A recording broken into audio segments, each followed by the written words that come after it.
ఇప్పుడు ఈ hand wash 5 నిమిషాలు కడగాలి, 5 డైరెక్షన్స్లో కడగాలి, ఇవన్నీ చాలా అవసరం అంటారు. Hygiene also plays an important role in HIV. అంటే ఇవన్నీ కూడా చచ్చిపోయిన తర్వాత మనం పోస్ట్ మార్టం చేస్తే ఇటీవల తెలిసింది ఏంటంటే ఫోమైట్స్ ఏవైతే మన వస్తువుల మూలంగా ఈ వైరస్ వ్యాప్తి చెందడం అది చాలా చాలా తక్కువ, నెగ్లిజిబుల్, ఆల్మోస్ట్ లేదు.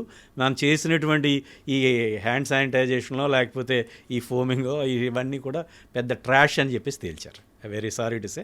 నేను మొదటి నుంచి కూడా నా కోవిడ్ ఎయిడ్స్ నేను ఫేస్బుక్లో దాని మీద ఎప్పుడు అంత ఎక్కువ చెప్పలేదు. చాలామంది ఓసిడి వచ్చేసింది, ఒబ్సెసివ్ కంపల్సివ్. ఇంట్లో కూర్చుని మనం ఎక్కడికి వెళ్ళలేదు, మన ఇంటికి ఎవరు రాలేదు, ఊరికి అన్ని కుర్చీలు చేతులు అన్నీ తుడిచేసుకోవడం. ఆ ఓసిడి కాస్త మొన్న మధ్య కొంతమంది పేషెంట్లు కూడా పాపం, మన పేషెంట్ కూడా కాదు, ఒక అబ్బాయి వాడికి ఏదో హెచ్ఐవి వచ్చేసిందేమో అని ఒకటే భ్రమలో ఉన్నాడు. చాలా బాధగా ఉంది. సో కొన్ని కామెడీగా ఉంటాయి. నేనైతే మొదటి నుంచి కూడా ఇంట్లో ఉన్నప్పుడు సబ్బు వాడుకోవాలి, బయటకు వెళ్ళినప్పుడు మాత్రమే శానిటైజర్ వాడాలి, ఊరికే శానిటైజర్ కూడా ఎక్కువ వాడద్దని మొదటి నుంచి ఇండైరెక్ట్గా చెప్తూనే ఉన్నాను. అదంతా చాలా స్ట్రైట్ ఫార్వర్డ్గా ఉంటుంటాను.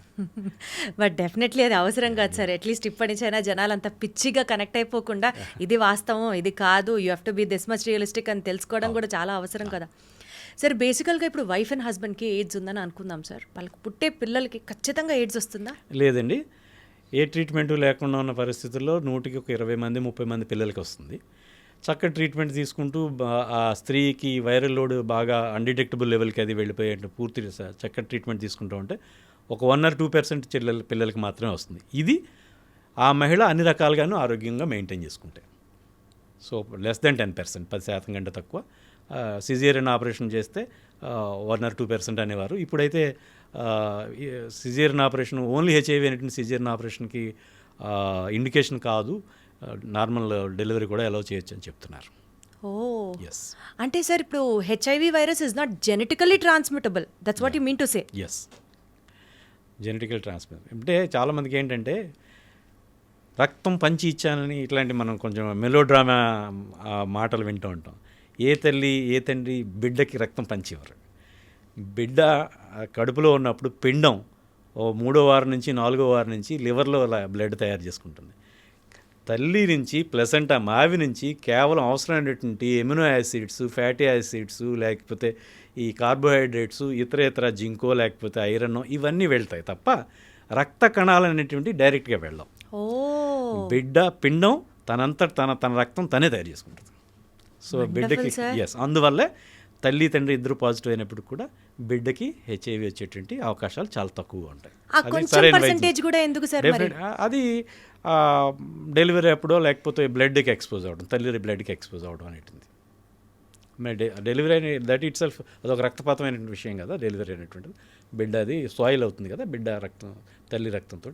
సో ఆ రకంగా ఏమైనా వచ్చేటువంటి అవకాశం ఉంది. ఓకే. సో ఇప్పుడు సపోజ్ ఒక బేబీ ఎయిడ్స్తో పుట్టిందని అనుకుందాం సార్, ఆ బేబీకి సర్వైవల్ ఛాన్సెస్ ఎంతవరకు ఉంటాయి సార్? ఎంత రిస్క్తో పాపం జీవితాంతం బతకాల్సి ఉంటుంది? మేము చదువుకున్నప్పుడు దాదాపు అందరూ కూడా 5వ పుట్టినరోజు చూడకుండా చచ్చిపోతారని కొంచెం చదువుకున్నాడు. ఈరోజు నాకు 20 నుంచి 30 ఏళ్ల వయసు మధ్యలో ఉన్నవాళ్ళు 30 మంది పేషెంట్లు ఉన్నారు నా దగ్గర, పిల్లలు. వాళ్ళు పుట్టుకతో హెచ్ఐవి వచ్చిన వాళ్ళు. ఇప్పటికి వాళ్ళకి 25-30 years అంటున్నారా? 22, 27, 38, 22, 28, 29, 30 years. సో ఇలాంటి వాళ్ళు దాదాపు 30 మంది పేషెంట్లు ఉన్నారు నా దగ్గర. సో అది మనం సైన్స్ అది ముందుగా చెప్పుకున్నట్టుగా కొంతమందికి ఏంటంటే అది వైరస్, దాన్ని స్లో ప్రోగ్రెసర్స్ అంట. ఆ వైరస్ని వాళ్ళ శరీరం వాళ్ళ జెనెటిక్ మేకప్ మూలంగా వాళ్ళు అదుపు చేయగలిగింది. అది ట్రీట్మెంట్ వల్ల కొంత ఉంటుంది, ట్రీట్మెంట్ కాకుండా కూడా అదుపు చేసినవి కూడా ఉంటాయి. వాళ్ళనే స్లో ప్రోగ్రెసర్స్ అంటూ ఉంటాం. సో వాళ్ళ అలాంటివి కూడా చాలా ఉన్నాయి. అంటే ఆ పర్టిక్యులర్ వైరస్లో ఉన్న variant is a slowly progressive variant అనుకోవాలా?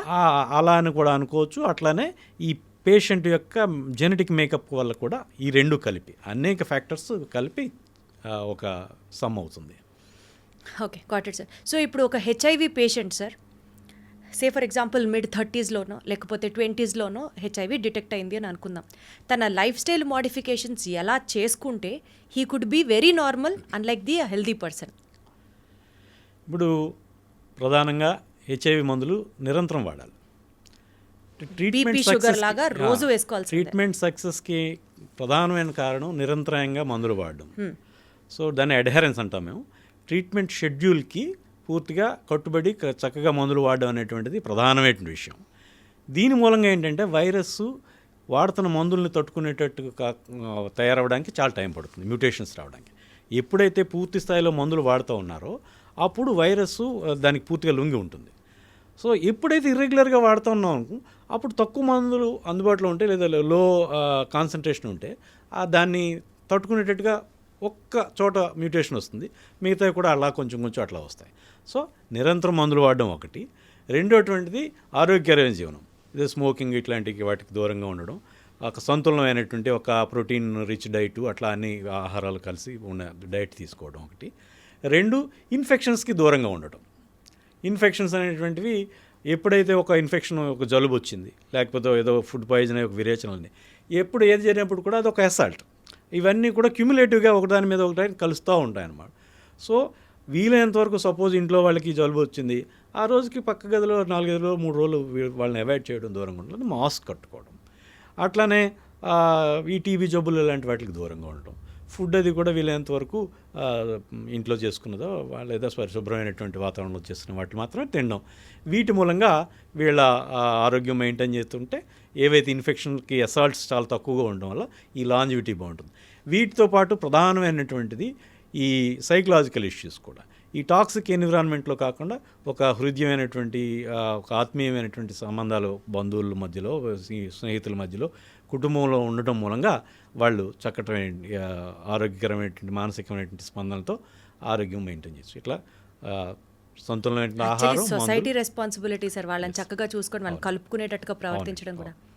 కానీ సార్ అసలు ఎయిడ్స్ ఎలా ట్రాన్స్మిట్ అవుతుంది అని మాట్లాడుకుంటే సెక్షువల్లీ ట్రాన్స్మిటబుల్ డిసీజెస్ ఎయిడ్స్ అన్నది ఒక మాట ఎట్లయితే ఉందో, మిగిలిన రకాలు of how the virus is transmitted అని చూసుకుంటే మేబీ ఒకప్పటితో పోల్చుకుంటే ఇప్పుడు బార్బర్ షాప్స్కి వెళ్ళినా సరే సార్ స్టెరైల్ రేజర్స్ కొత్తవి తీసుకోవాలని చెప్పి, లేకపోతే బ్లడ్ ట్రాన్స్ఫ్యూజన్ జరిగేటప్పుడు కూడా ఆ జాగ్రత్తలు తీసుకోవాలి. ఇట్లా జనాల్లో కొంత పాపులేషన్కి అవగాహన వచ్చింది అని అనుకుంటే, బ్లడ్ మార్పిడి జరిగినప్పుడు ఎయిడ్స్ కేసెస్ వచ్చినవి మనకి ఇక్కడ ఇండియాలో కానీ ఆంధ్ర తెలంగాణ రాష్ట్రాల్లో కానీ ఉన్నవి అసలు ఉన్నాయా సార్? జస్ట్ చదువుకోవడం థియరిటికల్గా ఒకప్పుడు ఉండేవండి, ఇప్పుడు తగ్గినాయి బాగా.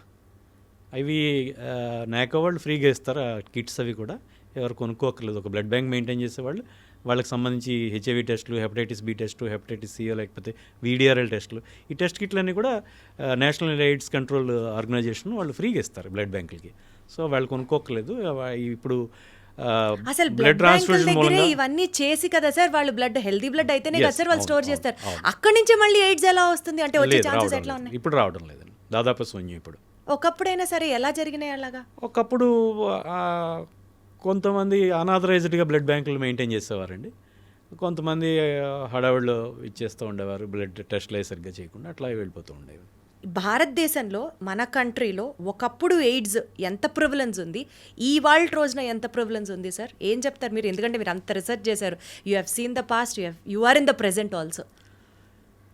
భారతదేశంలో 25 లక్షల మంది హెచ్ఐవి పేషెంట్లు ఉన్నారు యాజ్ ఆఫ్ 2022 డిసెంబర్. భారతదేశపు జనాభాలో తెలుగు రాష్ట్రాల జనాభా 6% కంటే తక్కువ. కానీ భారతదేశంలో ఉన్న పేషెంట్లలో 5 లక్షల మంది పేషెంట్లు తెలుగు వాళ్ళు. దట్ మీన్స్ 20% మంది, ప్రతి 5 భారతీయ హెచ్ఐవి పేషెంట్లో ఒకటి తెలుగువాడు. ఇది చాలా దురదృష్టకరమైనటువంటి పరిణామం, చాలా బాధాకరమైన విషయం. తెలుగు రాష్ట్రాల్లో హెచ్ఐవి అనేటువంటిది చాలా విపరీతంగా వ్యాప్తి చెంది ఉంది. హెచ్ఐవి అనేటువంటిది జీవితకాలపు ఇన్ఫెక్షన్ కాబట్టి ఇప్పుడు నవీన అంచనాలు చూస్తే 2023 డిసెంబర్ నాటికి యుఎన్ఐడ్స్, ఏదైతే WHO, యుఎన్ఐడ్స్ వీళ్ళు చేసినటువంటి అంతర్జాతీయ ఐక్యరాజ్య సమితి ఎయిడ్స్ ఫైట్ సంస్థ అన్నమాట. సో వీళ్ళు ఏం చెప్పారంటే పాండమిక్ మొదలైనప్పటి నుంచి ఇప్పటికీ 8,84,00,000 మంది హెచ్ఐవి బారిన పడ్డారు. ప్రస్తుతం ప్రపంచంలో 3,99,00,000 మంది, అంటే దాదాపు 4 కోట్ల మంది హెచ్ఐవితో జీవిస్తున్నారు. ఇదే 2023 నాటికి 4,23,00,000 మంది ఎయిడ్స్ సంబంధించిన జబ్బులతో చచ్చిపోయారు. మీరు ఇక్కడ లెక్కేసుకోవాల్సింది 4,23,00,000 దాదాపు 4 కోట్లు అంటే హాఫ్ ఆఫ్ ద పాపులేషన్. 8,22,00,000 మంది మాత్రమే చూపించారు. మీరు 8,84,00,000 మంది చనిపోయారు, ఈ జబ్బు బాధపడ్డారని చెప్పారు నాకు. హెచ్ఐవి అనేటువంటిది జబ్బు సోకిన తర్వాత, వైరస్ సోకిన తర్వాత, రోగనిరోధక శక్తి తగ్గిన తర్వాత రకరకాల జబ్బులు బయటపడిన తర్వాత టెస్ట్ చేస్తే బయటపడుతుంది. ఓకే. సో ఇవాళ ఒక టెస్ట్, ఒక పాజిటివ్ పేషెంట్ బయటపడ్డాడంటే ఆ పేషెంట్ ఒక 8 ఏళ్ల క్రితం, 10 ఏళ్ల క్రితం, 12 ఏళ్ల క్రితం ఇన్ఫెక్ట్ అయ్యాడని అర్థం. సో 86% మంది మాత్రమే ఇప్పటివరకు డయాగ్నోస్ చేసాం. ప్రతి ఏటా ప్రతి నెల అలా కొంచెం కొంచెం అలా ఆ 14% బయటపడతా ఉంటుంది. ఆ 14% undiagnosed patients. That's what I was wanted to tell. Correct. So ఈ అన్డయాగ్నోజ్డ్ పేషెంట్స్ మొహం మీద ఎవరు మొహం, హెచ్ఐవి డయాగ్నోజ్ అయిపోయింది, ఆ పేషెంట్కి నిర్ధారణ అయిపోయింది, వైద్యం తీసుకున్నారు, అలాగే కాదు, డయాగ్నోజ్ కాని వాళ్ళు కూడా చాలా ఉన్నారు. సో ఆ రకంగా హెచ్ఐవి అనేటువంటిది చాప కింద నీరులా వ్యాపిస్తూనే ఉంటుంది. ఒకసారి పాజిటివ్ అని తెలిసిన తర్వాత పేషెంటు బాధ్యతగానో నిజాయితీగానో ఉంటే వాళ్ళు జాగ్రత్తగా ఉంటారు, ఎదుటి వాళ్ళకి వ్యాపింప చేయకుండా జాగ్రత్తలు తీసుకుంటారు. తెలిసిన వాళ్ళు కూడా జాగ్రత్తలు తీసుకుంటారు. తెలియని వాళ్ళు కూడా ఉన్నారు కదా, ఏదైతే ఈ 14% మంది తెలియకుండా ఉన్నారు. సో హెచ్ఐవి అనేటువంటిది లైఫ్ ఇన్ఫెక్షన్ కాబట్టి అట్లాగే చాలా మందిలో బయటపడడానికి కొంచెం టైం పడుతుంది. అదే బయటపడడానికి నిర్ధారించడానికి ఆల్రెడీ టెస్ట్ చేస్తే ఎప్పుడైనా బయటపడుతుంది. కానీ వాళ్ళు ఏదో జబ్బు వెళ్తే తప్ప వాళ్ళకి టెస్టులు చేయం కదా. కరెక్ట్. ఇప్పుడు జస్ట్ లైక్ దట్ నా దగ్గరికి వచ్చిన ప్రతి పేషెంట్కి నేను హెచ్ఐవి టెస్ట్ చేయను, ఎవరైనా ఫర్ దట్ మ్యాటర్. సో అందువల్ల పొటెన్షియల్గా ప్రతి ఎక్స్పోజర్ కూడా హెచ్ఐవికి వస్తుందేమో అన్నంత జాగ్రత్తలు తీసుకోవాల్సిన అవసరం ఉంది ప్రతి ఒక్క వ్యక్తి కూడా. లైంగికంగా ఈ కండోమ్ వాడడం అనేటువంటిది సక్రమంగా చేయాల్సిన అవసరం. సో హెచ్ఐవి అనేటువంటిది ఇప్పుడు కొత్తగా ఎక్కువగా వ్యాప్తి చెందుతుంది. ఏదైతే పాండమిక్ మొదలైన సమయంలో, ఈ పీడ మొదలైన సమయంలో పేదలు, చదువుకోని వాళ్ళు ఎక్కువగా అట్లా మార్జినలైజ్డ్ కమ్యూనిటీస్లో మాత్రమే సంబంధించిన విషయం అని అనుకునేవాళ్ళు ఇప్పుడు అందరికీ సంబంధించిన విషయం అవుతుంది. ఒక రకమైనటువంటి లైంగికపరమైనటువంటి ఒక పెర్మిసిబిలిటీ, ఒక సడలింపు ధోరణి మనలో వచ్చింది. అట్లనే లిక్కర్ కన్సంప్షన్ కూడా బాగా పెరిగింది. ఎప్పుడైతే లిక్కర్ కన్జ్యూమ్ చేసి ఒక సెక్షువల్ అడ్వెంచర్కి వెళ్తారో వీళ్ళు పులిరాజాలా భావించుకుంటారు తమను తాము. అంటే నేను ప్రతిదానికి అతీతుడిని, ఎదుటి వాళ్ళకి ఒకవేళ నిజంగా ఉన్నా నాకేమి రాదనేటువంటిది. సో ఇప్పుడు వచ్చేటువంటివి ఎక్కువగా కొంచెం చదువుకున్న వాళ్ళలో రావడానికి కారణం ఈ పెర్మిసిబిలిటీ పెరగడం, ఏవైతే ఫిల్మ్స్ అవి చూసి ఎక్స్పెరిమెంటేషను, అట్లాగే కండోమ్ వాడకపోవడం, వీటి వల్ల వస్తుంది ఒకటి. రెండోది ఏంటంటే కండోమ్ వాడడం కూడా చాలామందికి తెలియదు. చాలామంది ఇప్పటికీ తెలియదు అనుకుంటున్నారు. ఎవరికి తెలియదు, చాలామందికి తెలియదు. కండోము ఏ పేషెంట్లు వస్తూ ఉంటారు, కండోము తెగిపోయింది సార్, పగిలిపోయింది సార్ అని. కండోమ్ తెగిపోవడం, పగిలిపోవడం అనేది అసాధ్యం. ఎందుకు అసాధ్యం అంటే వాళ్ళకి వాడడం తెలియక. కండోమ్ వాడడం అంటే అదేదో డైరెక్ట్గా బుడగని మనం డైరెక్ట్గా వేసుకుని అది అన్రోల్ చేయాలి. దాని ముందు చిన్న బుడిపు ఉంటుంది, రీసిస్ ఉంటుంది దాని ఖాళీగా, దాన్ని డీఫ్లేట్ చేసి అది అన్రోల్ చేయడం వల్ల అది చర్మానికి అంటుకుపోయి ఉండాలి, చివర బుడగలా ఉండకూడదు. సో చాలామందికి తెలియక తొడిగేసుకోవడం వల్ల చివరికి బుడగ అయిపోతుంది. అది డీఫ్లేట్ చేయడం వల్ల సెమెన్ అనేటువంటిది దాంట్లో ఫిట్ అవుతుంది. అట్లా కాకుండా ఇన్ఫ్లేట్ అయ్యి కొంచెం గాలి అలా ఉండడం వల్ల వాళ్ళ ఫ్రిక్షన్లో అది పగిలిపోతుంది. సో ఎక్కువ కండోమ్ వాడకం తెలియకపోవడం ఒకటి, ఎప్పుడైతే లిక్కర్ ప్రభావంతో వాళ్ళు సెక్స్లో పాల్గొనడం వల్ల ఈ కండోమ్ వాడకపోవడం అనేటువంటి ఈ ప్రధానమైనటువంటి కారణాలు. సార్ ఫస్ట్లో మిమ్మల్ని మనం ఇంటర్వ్యూ స్టార్ట్ చేయక ముందర ఇప్పుడు కొంచెం తగ్గిందేమో సార్ హెచ్ఐవి అని నేనే మిమ్మల్ని అడిగాను చూసారా. మేబీ ఒకప్పుడు గవర్నమెంట్ రెస్పాన్సిబిలిటీ సోషల్ వెల్ఫేర్ కోసం పులిరాజాకి ఎయిడ్స్ వస్తుందా అని ఎంత పెద్ద క్యాంపెయిన్ చేసేవారు సార్.